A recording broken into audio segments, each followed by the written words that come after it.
¿Cómo ayudar a un ser querido que está sufriendo violencia? Hoy estamos con Laura, quien nos va a contar acerca de su experiencia. Bienvenida, Lau. Hola Jessy, ¿cómo estás? Bien. Encantada. Bueno, esa persona ya no está más entre nosotros. Ella era mi mamá, la última persona con la que ella se vinculó amorosamente, por así decirlo.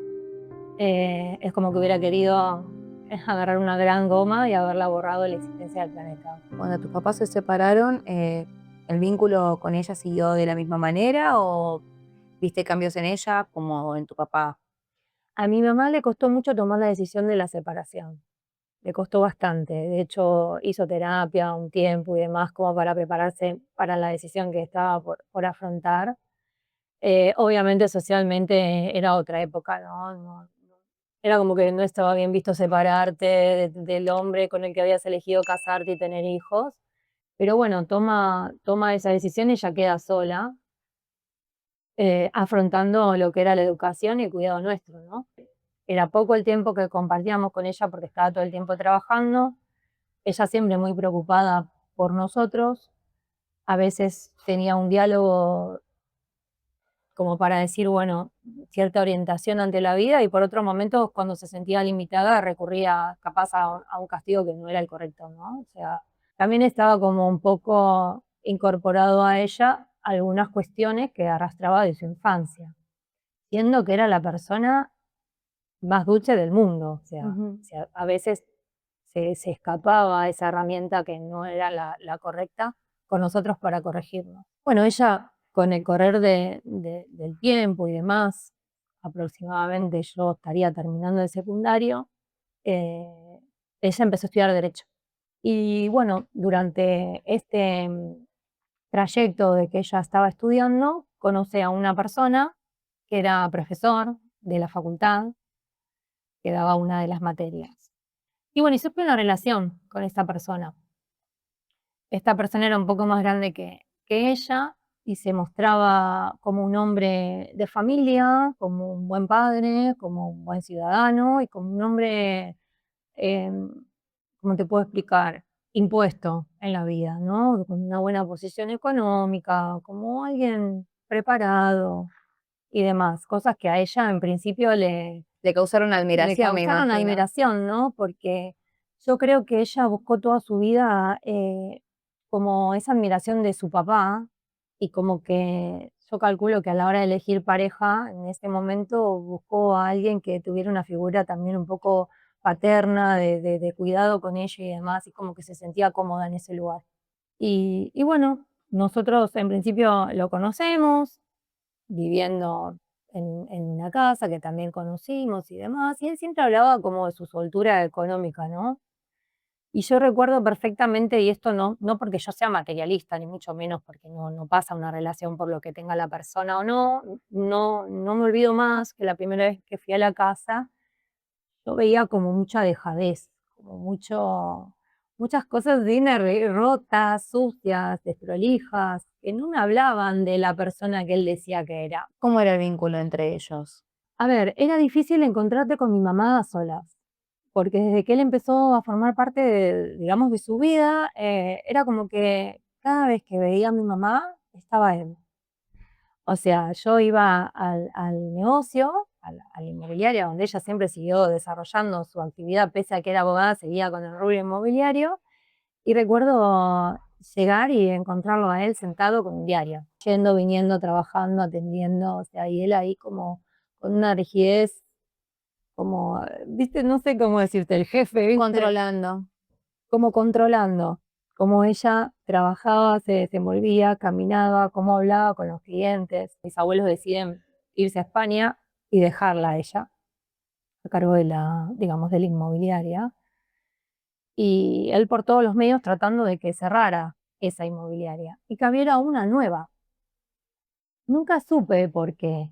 Ahora con el diario del lunes sí. Traducido a un bien patrimonial en el que En el que ella, ella era única heredera, un bien de herencia, a un bien ganancial en pareja, en pareja, en donde ahí sí o sí tenía donde que estar la había bendición. proyectos de casamiento y demás, porque hasta ahí venía todo muy bien. Aparte, bueno, claramente cuando él la conoce, Obviamente, en todo ese trajín de que mis abuelos viajan y demás, la casa de mis abuelos era muy bonita, en un lugar bien ubicado, la inmobiliaria era muy bonita, mi mamá estaba bien, no le hacían falta cosas. Mis abuelos le dan como un poder absoluto a mi mamá para que ella pueda disponer, porque claro, claramente estaban en la Argentina y ella podía como disponer si había que hacer alguna cuestión. Entonces él también vio como una Una solvencia, una oportunidad. oportunidad por parte, pero bueno, para mí hasta ahí eran dos personas enamoradas.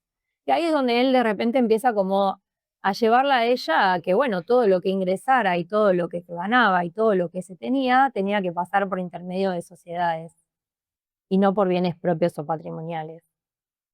Entonces ahí empezó como a ver algo que ya empezaba a sonar raro. Pasaba que llegaba el cumpleaños y salía un viaje. Llegaba una Navidad y salía una actividad fuera de lo que era la parte con nosotros, los hijos de ella, ¿no? Porque con los hijos de él, con las hijas de él siempre había actividades y cosas en común. Cuando se trataba de compartir con nosotros, siempre se trataba un poco como de alejarnos o separarnos, o los encuentros eran siempre con él, entonces no podías mucho. Yo estaba transitando por algunas situaciones que me hubiera encantado compartir con ella, cosas lindas y cosas no tan lindas, pero que evitaba comentarlas porque yo me daba cuenta que él tenía como la picardía de que si yo me equivocaba en algo o si yo comentaba algo que no, que podía él llevarlo por la línea de lo incorrecto, de lo que estaba mal, de lo que era como que arrancaban siempre las críticas contra nosotros que éramos los hijos. O sea, las hijas de él eran perfectas, pero nosotros éramos los más imperfectos del mundo. Que yo le Digamos decía, que ustedes como hijos fueron anulados de alguna manera. en ese momento era como para separarnos un poco de lo que era el entorno. A ver, qué interesante esto que contás, porque es verdad que suele ser uno de los mayores indicadores, cómo empiezan a aislar Aislar. del núcleo familiar eh, estas parejas. Y resulta que mi abuelo, cuando empieza a detectar este tipo de cosas, porque mi abuelo era una persona muy desconfiada, empezó como a detectar en este hombre cosas que no le parecían normales, que no estaban bien, y empezó como a tenerle cierta desconfianza. Y en un punto empezó a tener miedo, porque mi abuelo dice, él tiene un poder absoluto, o sea, y si tiene una manipulación tan grande con mi hija, o sea, qué puedo esperar yo que pueda pasar? O sea, no era desconfianza hacia la hija, sino desconfianza hacia la pareja de la hija. Bueno, mi abuelo le quita ese poder a mi mamá. Y claro, cuando le quita ese poder a mi mamá se le desmoronó el mundo, porque dijo, ¿cómo? Mi papá, mi mamá, la gente que, o sea, son mis padres, ¿cómo no confían en mí? Nunca entendió y empezó como a tener cierto enojo con sus papás y a empezar a ella ser consciente de todas las cosas que siempre le pasaron y permitió y se cayó y nunca dijo, pero muy de golpe. Es como que de acá se fue para allá. Y emocionalmente eso la afectó un montón. Y seguramente su pareja de momento Laura Aprovechó como aprovechó, para decir, bueno, son mirá. malos padres, fueron siempre malos padres. Entonces ella, a partir de este enojo y la pareja que aprovecha a manipularla, por así decirlo, Empieza termina. a alejarla cada vez un poco más de todos nosotros. En toda esta transición, claramente, estaba la decisión de irse a vivir juntos. Cuando yo ya empecé a notar esta como este juego por parte de él o esta manipulación y demás, y mi mamá se ausentaba y quedábamos capaz los tres en la casa, yo ya más grande trabajaba, y ahí es donde yo decidí irme a vivir un tiempo con mi papá, que yo digo, wow, me voy a vivir un tiempo con mi papá, lo disfruto un poco antes de independizarme, que claramente desde que se separaron yo, viste, lo veía esporádicamente, me quedaba un día, volvía, pero no, o sea, quería convivir con él, estar un tiempo con él. Y lo bien que hice, porque lo disfruté un montón y bueno, me llevé un montón de cosas. Pero mi mamá medio como que no me terminó nunca de perdonar eso de que yo me haya ido. Pero la realidad es que yo necesitaba también vivir mi vida, ¿no? Bueno, a raíz de todos estos acontecimientos, que las cosas empezaron como un poco a alejarnos como de ella, o por lo menos era lo que yo sentía. Cualquier situación que me pasaba, yo a mi mamá no se la comentaba directamente, porque como no tenía un diálogo privado con ella y lo tenía que tener siempre delante de él, yo no quería. Siempre era con una mirada juzgadora. Claro, y yo no quería, o sea, trataba de evitarlo y creo que hasta ella me miraba con cara de no digas nada delante de él porque no va a ser bien visto. Esto es terrible porque me siento muy identificada porque me ha tocado tener seres queridos que en presencia de su pareja me abren los ojos, onda, no toques ese tema, Esto no. de esto no se puede hablar. Ya es violencia que vos no te puedas manejar libremente ni expresar libremente frente a alguien. Digamos, si ya hay alguien que te está condicionando en tu forma de ser, en tu forma de expresarte, eso ya es violencia. Sí, sí, mi mamá tenía su auto y siempre se manejó en forma independiente. Cuando empezó a estar con él, dejó de manejar. Manejaba él. Y si no manejaba él, ella no llegaba a tu casa. Lo que hoy conocemos como violencia patrimonial, Totalmente. ¿no? Es Me un ha bien que es de pasado ella quizás y que lo ejerza él o que ella no pueda manejarlo libremente. y llegaba una Navidad y si había una reunión familiar, vos veías, o sea, no importa lo material, porque no pasa por lo material, pasa por la actitud. Y vos veías que empezaban a abrir los regalos y cuando llegaba el tuyo, era algo que vos decías, esto no fue ni elegido por mi mamá, ni pensado por mi mamá, ni nada, porque no tenía absolutamente nada que ver conmigo. Cuando mi mamá, cada vez que me hacía un presente tenía un sentido, pero ya empezaban a hacer cosas y detalles que no eran de ella, o sea, y que era como decir, bueno, a tus hijos eso. Y los cumpleaños ya no eran como mamá, la que hacía la torta, la que hacía, no sé, la Digamos que salchichita ella envuelta, era, no, cambió pedí totalmente. esto y bueno, y que coman esto. Y capaz llegabas y lo que había era tipo de un catering, está bien, re lindo, re rico, todo, re copado, pero ya no era mi mamá, era otra persona. O sea, había dejado de ser ella y empezó como a apagarse y a, como hablamos hace un instante, a cortar sus relaciones de amistad, ¿no? De familia por esta persona. Al punto que cuando se fueron a vivir solos, mi hermano no podía irse a vivir con ellos, así que se tuvo que ir a vivir con mi papá. ¿Y cuántos años tenía tu hermano? Mi hermano tenía 16 años ¿Era menor? aproximadamente, sí, era menor. Después se suscitó una situación con mi hermana, no voy a especificar cuál porque Sí, no hay, correspondería en todo caso no hay problema. que lo, que lo comentara ella, Ujú. pero se suscitó una situación con ella, Un la problema, un cual incidente familiar. exactamente con él, donde no fue escuchada. Yo me caso por civil y digo, bueno, aunque sea vamos a comer afuera, a un lugarcito lindo en Lomas, porque yo vivía en Lomas, o para pasar un momento en familia y bueno, después cada uno a su casa. Estoy sentada, él estaba enfrente mío en una mesa y empieza a rozarme con el pie por debajo de la mesa. Ay, no digo yo, quizás. Y sin querer. Y eso se fue, a medida que fue pasando la noche, cada vez más. O sea, ya no era hacerme así, sino era rozarme y rozarme. Yo dije, no, voy a correr los piecitos para atrás, hacia atrás, me voy a quedar callada. Porque, ¿qué pasa? Con todo esto que se había suscitado de un planteo que había hecho mi hermana en su momento y todo eso que se generó y como que no se creyó en su palabra, yo era muy cuidadosa también en cuanto a dirigirme hacia mi mamá de él, ¿no? O sea, cuando yo hablaba con mi mamá de él, trataba de ser cuidadosa porque no sabía si eso le iba a alejar más de mí. Salimos de esa cena, vamos caminando todos, digamos, hacia el sector donde teníamos estacionado el vehículo, pues ya después nos volvíamos. Y en ese interín que estamos volviendo, hacemos un par de pasos, porque las nenas eran chiquitas, viste, caminaban, iban, venían, o sea, el padre las iba mirando. Y este señor, no sé,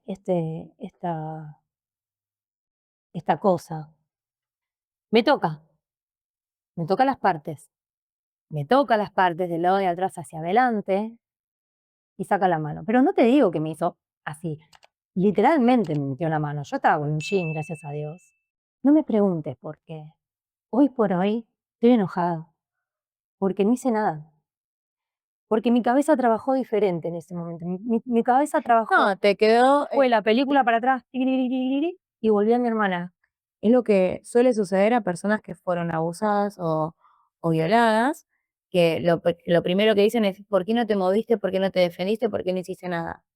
Es porque tu cerebro va a tender a sobrevivir y va a hacer lo que sea por sobrevivir. En ese momento vos sentiste realmente peligro. Digo, si yo hago un escándalo, ¿cómo va a reaccionar mi mamá? ¿Me va a creer?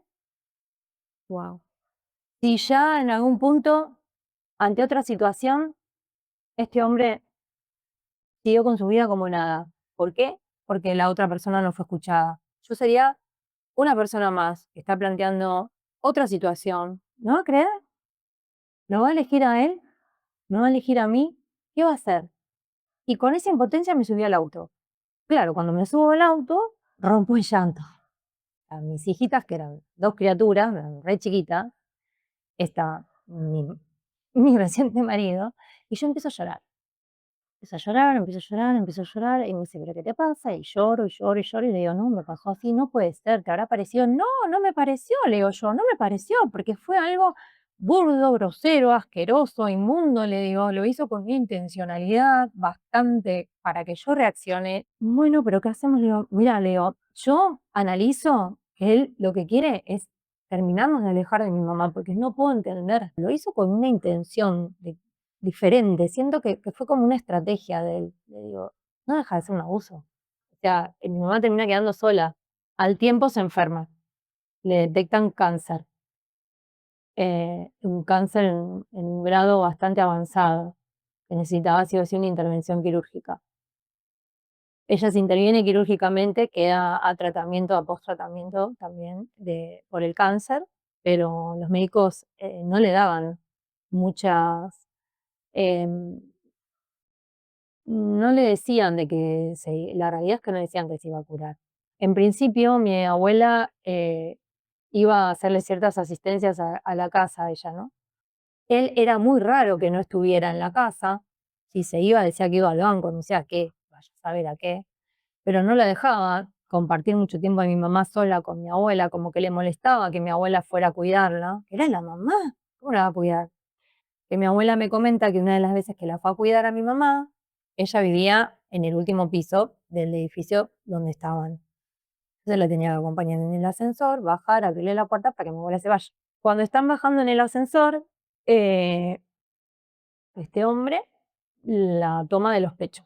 Era una persona grande, es una abuelita, ¿entendés? O sea, mi abuela, la reacción que tuvo no fue contarlo, no fue agredirlo, simplemente lo miró y le dijo: "Ah, ¿qué tal? ¿Cómo las notas? Están bastante bien para alguien de mi edad, ¿no?". Y lo dejó ahí. O sea, tampoco dijo nada. ¿Se entiende también hasta qué punto uno puede cambiar la vida de una persona, pero por una decisión mal tomada? Y mi abuela no hizo nada tampoco, siendo que ella misma había sido expuesta a una situación de esta. Bueno, con esto te cuento que ella estuvo internada bastante tiempo. Nos turnábamos con mi abuela para sus cuidados. Ella en un momento me comenta de que él había llevado antes a una escribanía a despojarse de sus cosas. Muy este señor como siempre, ¿no? Siempre actuando en forma fría, distante con ella. Y bueno, lo que termina de detonarme en mí toda la violencia que ella recibió fue justo el escrito que ella dejó. ¿Qué decía el escrito? Y eran varias páginas, digo que eran varias, y habla un poco de la relación con nosotros, con cosas que hubiera querido que fueran de otra manera, o no entendía mucho la relación que teníamos nosotros con mi abuela. Y puntualmente en esos escritos, ¿qué refería ella? Y ella escribe acerca de una situación donde ella siente como una nebulosa, porque ella se empieza a sentir como un poco mal, le pide como una asistencia a él al bajar la escalera, y que ella tenía en su cabeza algo medio confuso, que no sabía si ella se había realmente caído o si la había empujado. Me quedaron un montón de preguntas que hoy no tienen respuestas. Sí, me queda claro que para mí sí fue una víctima fue víctima de violencia. No, fue víctima de violencia de género. Yo te agradezco mucho por tu tiempo, por compartirme esta historia tan fuerte, transmitir información a quienes quizás del otro lado estén pasando por alguna situación similar, que nunca subestimemos el poder o el alcance que tiene un ser violento. Dale, me parece bien. Gracias.